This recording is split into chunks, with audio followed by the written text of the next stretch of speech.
Hello everyone, and welcome to a special spooky edition of the UKGN Network podcast. I'm Zoidberg. Our intention this week had been to find and talk about video games set around Halloween time, but after an extensive search it turns out that there actually aren't that many. So thankfully we live in an era of games as a live service, which is a sentence I thought I'd never say. GTA Online is in the middle of its 4th annual Halloween festival, but you can also play seasonal limited time modes in some of the biggest games in the world right now.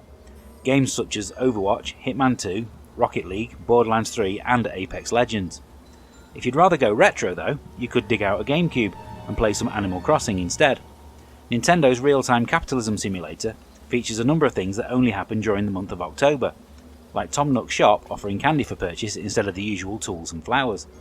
On the 31st itself, your town will be visited by a character named Jack, a pumpkin-wearing trickster who inspires all the other residents to dress just like him and play a variation of Trick or Treat. For some people though, Halloween is the perfect time of year to play some horror games, and this is where there's plenty to choose from. We've always found horror in gaming to be much more effective than any other medium, and there's a very good reason for this. If you go to see a scary movie, it might contain a few good jumps and scares, but the experience will be over in just a couple of hours. Games last much longer than that, and can sustain a feeling of dread and unease in the player for longer periods of time. For this reason, actually playing horror games can be a not particularly pleasurable experience, but you know you're playing a good one when the urge to put down the controller takes over. And this is what has inspired this week's top 5. We already produced a video of our top 10 Halloween games for kids, featuring great games like Zombies Ate My Neighbours and Costume Quest, and we'll put a link to that in the description. However, turning our attention inward, we asked each member of our team to tell us about their most traumatic gaming experiences, those games that we simply had to stop playing because it all got too much. So, without any apologies, here's our top 5 scary games we stopped playing. Number 5. Silent Hill. We'll kick things off with one of my choices, but also one that's a bit of a cheat. Back in 1999, Konami's Silent Hill was a game that I simply couldn't stop playing, no matter how much I wanted to. Putting down the joypad and playing something more wholesome was simply not an option, as I was being paid by PlayStation's own magazine to write a complete walkthrough for the game. This meant that I had to keep playing as I was on a deadline. Playing long into the night, when everyone else in the house had gone to bed and the only sounds that I could hear were the crackling of the radio or the distant clanging of something in the darkness, turned me into a nervous wreck. I never found any of the subsequent sequels to be quite as effective, mainly because they lost the key element of mystery behind the town. Number 4. F.E.A.R. Monolith Productions have been responsible for some of the biggest scares in our gaming lives, thanks to the Condemned series and that damn motion sensor in Alien vs Predator 2. But their crowning glory is undoubtedly F.E.A.R.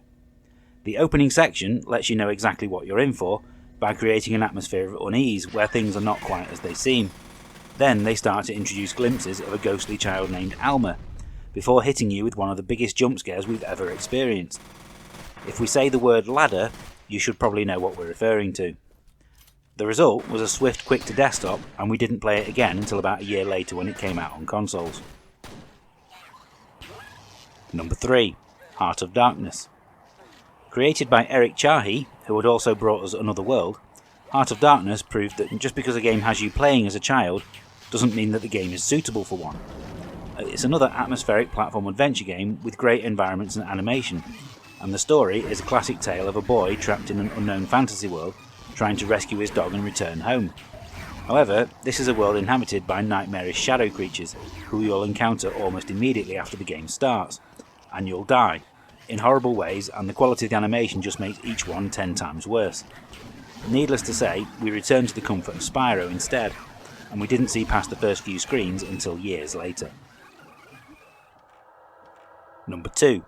Project Zero.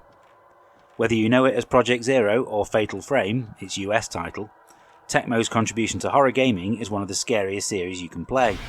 Proclaiming to be based on a true story, it sees you exploring a haunted mansion armed only with a camera, which can be used to see and attack the ghosts that you encounter. It's a hugely creepy experience thanks to the developer's understanding of horror. Tension is built through an eerie soundtrack and great use of the joypad rumble feature. You'll always know when something is nearby, as your character's heartbeat will be reflected in your controller. As an experience, it's brilliant. As a game, we never got past the second chapter. Consequently, each sequel has only been played once out of curiosity. Number 1. Resident Evil 7. None of the previous games in the Resident Evil series have offered much more than a few well-orchestrated jump scares, but the decision to go first person for the 7th entry changed all that. The change in perspective was a masterstroke, as it makes you feel closer to the horrors than ever, but when you add VR into the mix as well, the result is one of the scariest games we've ever played. We've played through the entirety of the game out of VR, but with the headset on we can't last longer than 5 minutes at a time. The 3D, combined with the sense of immersion, makes every scare more pronounced, and the overall feeling of tension is unbearable. We've played other horror games in VR, like The Impatient or Until Dawn Rush of Blood, but none have affected us anywhere near as much. Let's leave the scary games now and turn our attention to new stuff with this week's reviews. At first, the fact that Plants vs Zombies Battle for Neighbourville isn't just called Garden Warfare 3 is a little confusing. Once we played it though, it quickly became apparent that this is a much more complete package than either of those games. For starters, there's a much larger single player component to the game, with missions that can be undertaken in one of 2 large free roaming areas. These generally involve heading to a location, fighting off a few hordes of enemies, and then confronting a larger boss.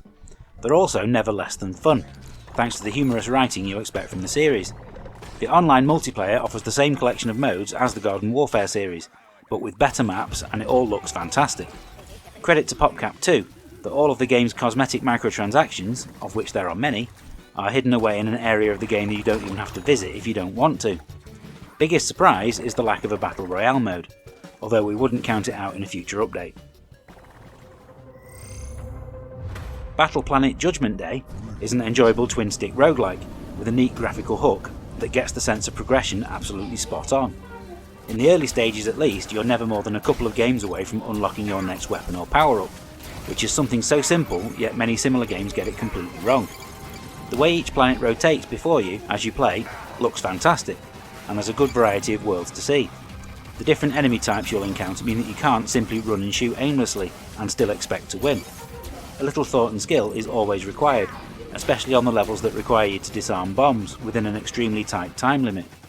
There's also a decent 2-player mode, where you and a friend can team up and play split screen. You even get to share any of the upgrades that you've unlocked so that the additional player isn't at a disadvantage. The enjoyable gameplay and constant rewards makes it a very difficult game to put down.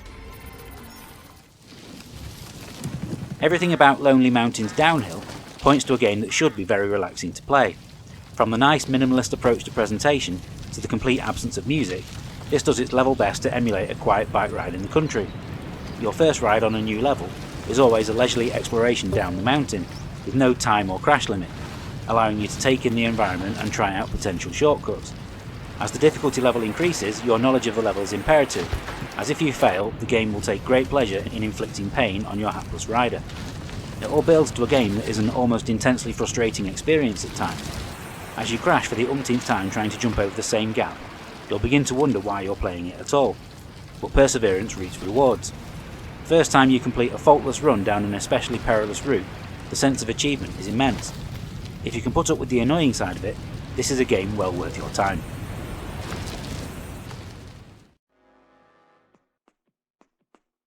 Time to return to our Halloween theme one last time for Retro Game of the Week, which this week is Jersey Devil for the PlayStation.